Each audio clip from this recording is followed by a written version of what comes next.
Assalamualaikum warahmatullahi wabarakatuh. Sebelumnya yang saya hormati Bapak Krisnanda, SEME, selaku dosen pembimbing mata kuliah e-bisnis. Pada kesempatan yang berbahagia ini, kelompok kami akan mempresentasikan mengenai formulasi strategi dan mini riset pada UMKM Kopi Muria Jaina. Di sini saya tidak sendiri, saya ditemani oleh rekan-rekan saya. Yang pertama ada Luluil Maknun dengan NIM 534. Yang kedua ada Hapsari Dwi Puspita Ningrum dengan NIM 549. Yang ketiga saya sendiri Atapik Karunia Ijat dengan NIM 556. Yang keempat ada Karisma Ambarwati dengan NIM 568. Dan yang terakhir ada Jaratul Aliyah dengan NIM 569.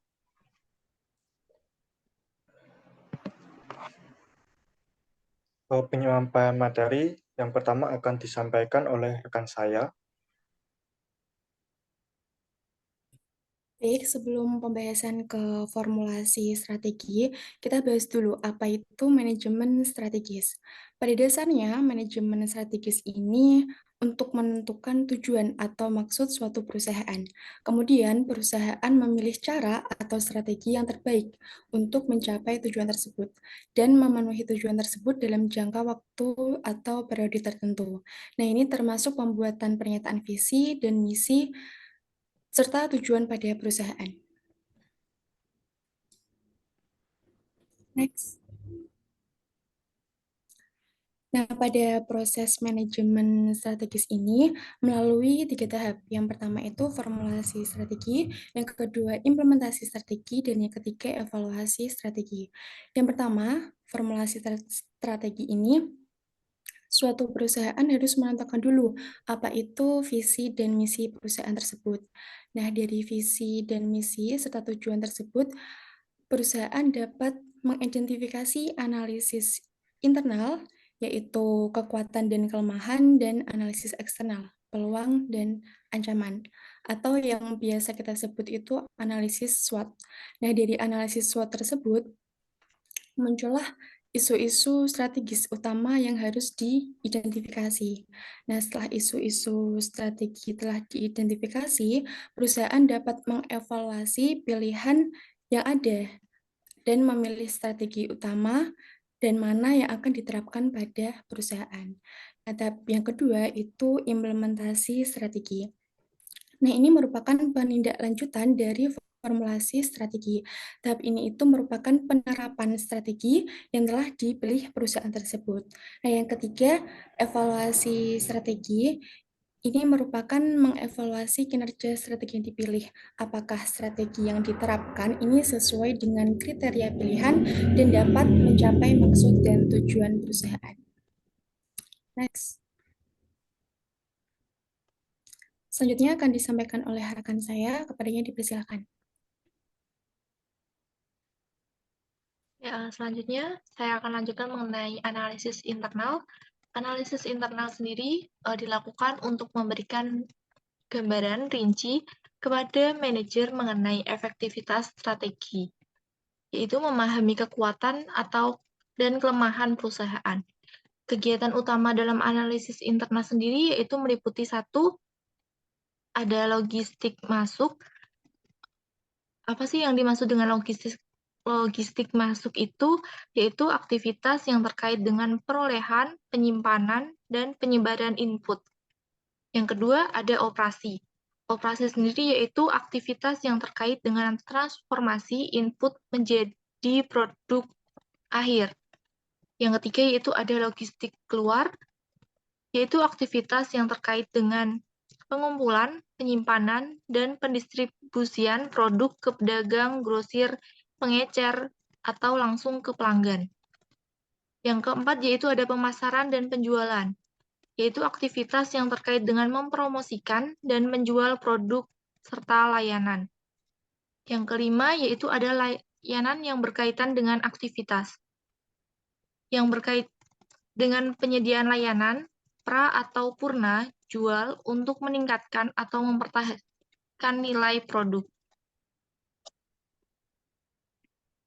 Selanjutnya yaitu ada alasan internal, alasan analisis Alasan melakukan analisis internal, yaitu meliputi yang pertama ada untuk mengidentifikasi sumber daya, kompetensi, dan kompetensi inti yang akan dimanfaatkan. Yang kedua ada untuk mengevaluasi efektivitas organisasi kegiatan yang bernilai tambah. Yang ketiga ada untuk mengevaluasi kinerja produk. Yang keempat, untuk mengevaluasi kinerja area fungsional bisnis. Selanjutnya akan dijelaskan oleh rekan saya.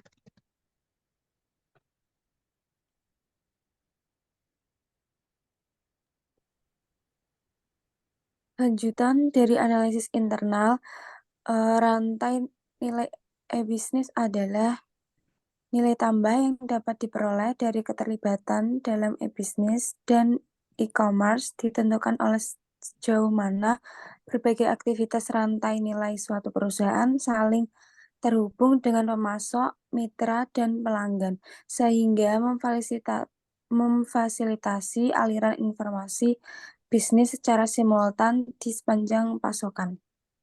Selanjutnya akan disampaikan oleh rekan saya.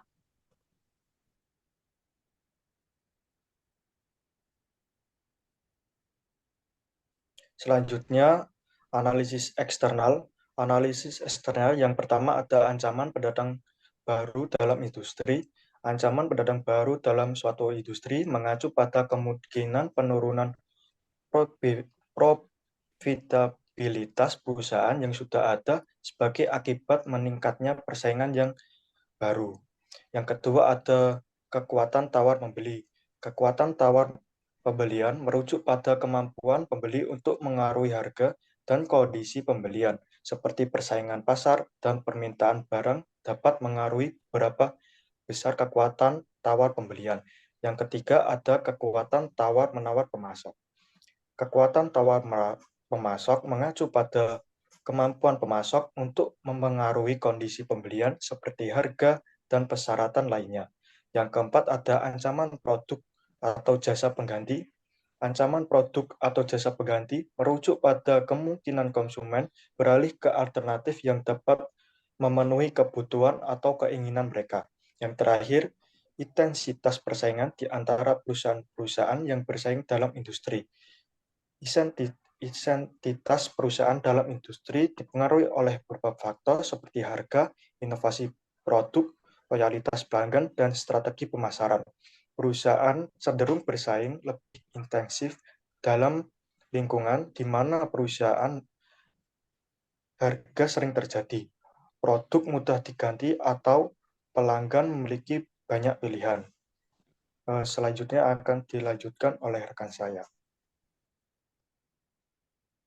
Strategi kompetitif untuk e-bisnis. Strategi kompetitif adalah serangkaian tindakan yang dipilih perusahaan untuk diterapkan guna mencapai tujuan yang ditetapkan dan memperoleh keunggulan kompetitif. Yang pertama ada kepemimpinan biaya. Perusahaan yang mencapai keunggulan kompetitif melalui kepemimpinan biaya secara keseluruhan mampu menciptakan posisi berbiaya lebih rendah dibandingkan dengan pesaing mereka di industri. Kedua, ada diferensiasi. Strategi generik berdasarkan diferensiasi mengharuskan perusahaan untuk menciptakan perbedaan dalam produk atau jasa mereka yang membedakan mereka dari pesaing mereka.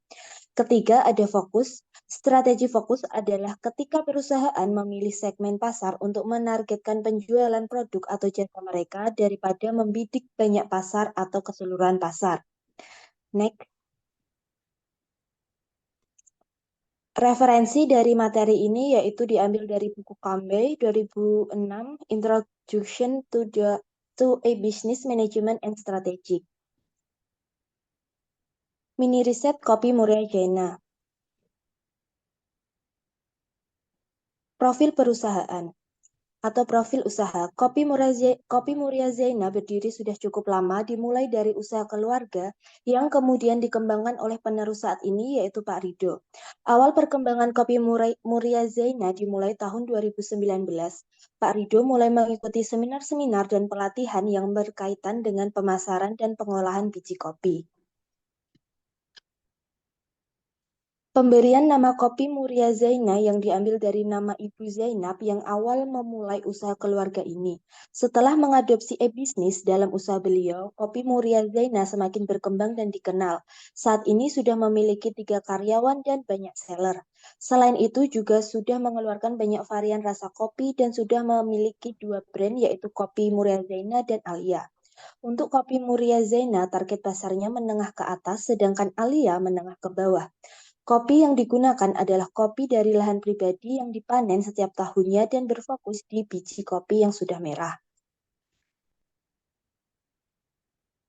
Selanjutnya yaitu mengenai proses perusahaan dari metode tradisional sampai dengan menerapkan e-bisnis, yaitu berawal dari usaha kecil yang didirikan oleh Ibu Zainab. Kopi Zaina ini dirintis mulai dari pengolahan secara tradisional dengan memakai alat seadanya, seperti menyangrai kopi dengan menggunakan penggorengan biasa. Pengemasan hanya dibungkus dengan plastik dan pemasarannya dilakukan dengan menjual secara langsung pada pelanggan. Sampai pada berkembangnya teknologi, usaha tersebut dikelola oleh anak beliau dengan memakai teknologi yang canggih dari proses pembuatan kopi, pengemasan, dengan packaging yang menarik, disertai dengan merek, dan juga pemasarannya dilakukan melalui berbagai platform digital, seperti Shopee, TikTok, Instagram, website, sehingga jangkauan pemasarannya lebih luas. Kopi Zaina semakin berkembang dan menjadi pemasok pada berbagai macam kopi shop, serta sudah mempunyai banyak reseller yang tersebar.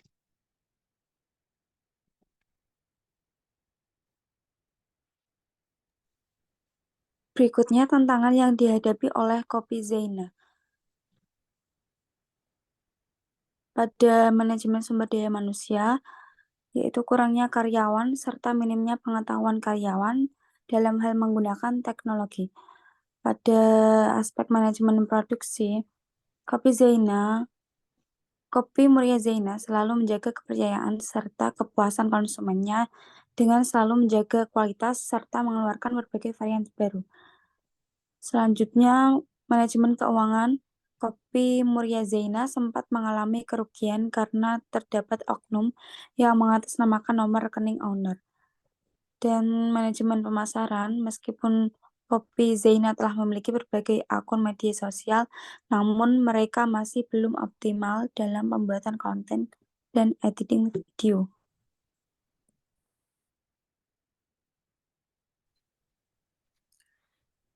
Berikutnya, kendala yang dihadapi oleh kopi Muria Zaina ini, yang pertama dalam segi MSDM-nya, ini dia keterbatasan dalam sumber daya manusia mengakibatkan kopi Muria Zaina ini cukup kesulitan dalam mengelola kegiatan bisnisnya.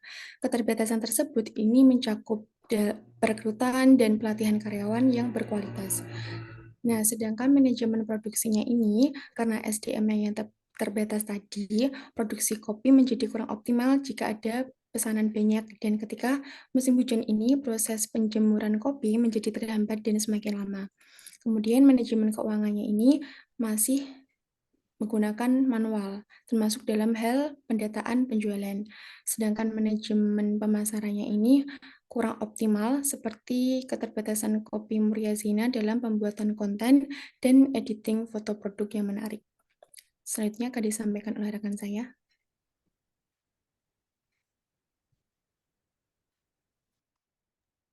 Selanjutnya, manfaat kopi Muria Zaina menerapkan e-bisnis.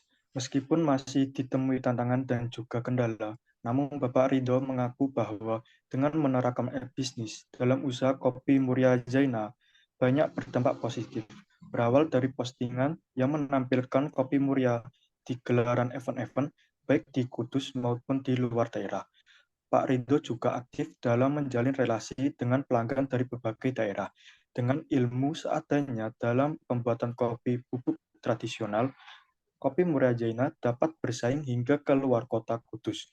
Dalam sebulan, Bapak Ridho mampu memproduksi 1 kuintal kopi Muria. Penjualan kopi bubuk Zaina sendiri kebanyakan dari mulut ke mulut dan online. Bahkan tidak hanya di Kudus saja. di luar daerah banyak yang pesan melalui online. Hal ini turut berkontribusi pada peningkatan penjualan. Next. Berikut ini adalah dokumentasi hasil observasi kami yang dilakukan pada hari Selasa pada 28 November 2023. Terima kasih. Demikian presentasi dari kelompok 7. Jika teman-teman ada yang ditanyakan, bisa ditanyakan besok melalui forum diskusi. Selebihnya mohon maaf. Wassalamualaikum warahmatullahi wabarakatuh.